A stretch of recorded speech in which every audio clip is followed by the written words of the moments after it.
If Brigit stopped working right after an Android update, the issue is usually caused by app compatibility, outdated app files, or cached data that no longer works correctly with the new version of Android. By the end of this video, you'll know the quickest fixes to get Brigit working again, and how to tell whether the problem is on your phone or Brigit's servers. Start by opening the Google Play Store and checking for a Brigit update. App developers frequently release patches after a major Android update to fix crashes, login problems, and performance issues. If Brigit is already updated, force close the app. Then open your phone settings, go to Apps, select Brigit, tap Force Stop, and launch the app again. This starts a fresh app session and can clear temporary glitches. The next step is restarting your Android phone. A full reboot refreshes system services that banking and financial apps depend on, including secure authentication and network connections.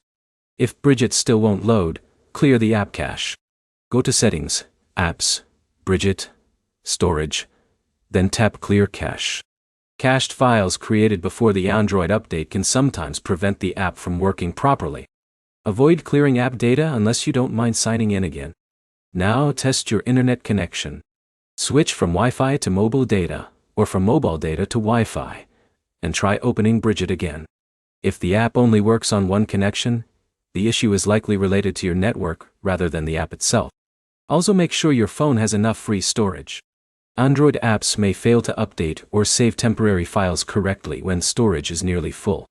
Freeing up space can resolve unexpected errors after a system update.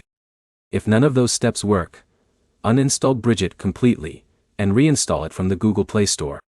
A clean installation replaces any damaged files that may have carried over during the Android update. If the app installs successfully but specific features still don't work, such as account syncing or cache advance requests, the issue may be on Brigit's side. In that case, check for reports of a service outage, or wait for Brigit to release another compatibility update. To sum it up, update Brigit first, force close the app, restart your phone, clear the cache, test another network, free up storage, reinstall the app if necessary, and check whether Brigit is experiencing a temporary service issue. If this guide helped you fix Brigit, leave a like, subscribe, and check out our other Brigit troubleshooting videos for more quick solutions.